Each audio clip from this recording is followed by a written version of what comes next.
Cement company ने किया बड़ा झोल। जी हां, आपने सही सुना। हाल ही में हमारी इंडियन गवर्नमेंट जीएसटी काउंसिल ने जीएसटी स्लैब में बड़े बदलाव किए हैं।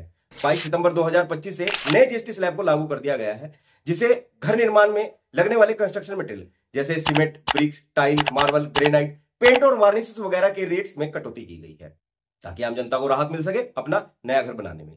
लेकिन जब भी हमारे यहाँ कोई नई स्कीम आती है तो इसका लाभ आम जनता तक कभी पहुंच ही नहीं पाता और इसका फायदा बड़ी बड़ी कंपनियां पहले ही उठा लेती है। आज भी कुछ ऐसा ही हुआ है। हर तरफ खबर फैल रही है कि जीएसटी के रेट में कटौती होने की वजह से कंस्ट्रक्शन मटेरियल के दाम कम हो जाएंगे, जिससे घर बनाना सस्ता हो जाएगा। लेकिन ऐसा नहीं है फ्रेंड्स। जीएसटी 2.0 लागू होने से पहले ही सीमेंट कंपनियों ने अपने हर बैग पर 30 रुपए बढ़ा दिए थे, क्योंकि अब मानसून चरम सीमा पर है। तो ऐसे में सीमेंट की कीमतें बढ़ाने का कोई लॉजिक नहीं बैठता, क्योंकि मानसून के टाइम ज्यादातर कंस्ट्रक्शन वर्क बंद ही रहते हैं। तो पहली बात तो ऐसा कोई सीन ही नहीं था कि डिमांड ज्यादा बढ़ गई थी इसलिए हमें रेट बढ़ाने पड़े। और पिछले 1 से 2 महीनों में हर सीमेंट कंपनी ने अपने सीमेंट बैग पर 30 रुपए तक बढ़ाए हैं।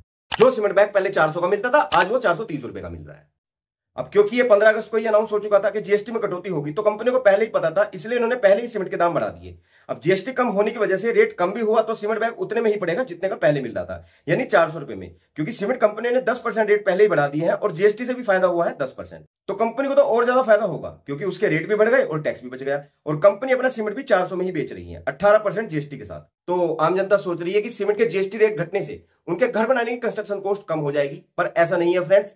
1 महीने पहले जितने का सीमेंट बैग पड़ता था, आज भी उतने का ही पड़ रहा है। इससे फायदा हुआ है कंपनियों को और नुकसान हुआ है इंडियन गवर्नमेंट का, उनका रेवेन्यू लॉस हुआ है। यानी कि इससे नुकसान हुआ है गवर्नमेंट का, फायदा हुआ है कंपनियों का, और जनता का क्या। तो इसलिए दोस्तों जल्दबाजी मत कीजिए और अपना प्रॉपर बजट बनाकर ही अपने घर की कंस्ट्रक्शन की शुरुआत कीजिए। हाँ, अगर कंपनियां अपने रेट नहीं बढ़ाती है और बेनिफिट को एंड कस्टमर तक जाने देती है, तो जब आम जनता के हाथ में पैसा आएगा, बचत भी होगी, खर्चा भी होगा, जिससे हमारी नेट इकोनॉमी पर पॉजिटिव प्रभाव पड़ेगा। तो अब आपको क्या लगता है कि आम जनता को इससे राहत मिल पाएगी या नहीं, या फिर बड़ी बड़ी कंपनियां जिसका फायदा उठा लेंगी? कमेंट करके जरूर बताना।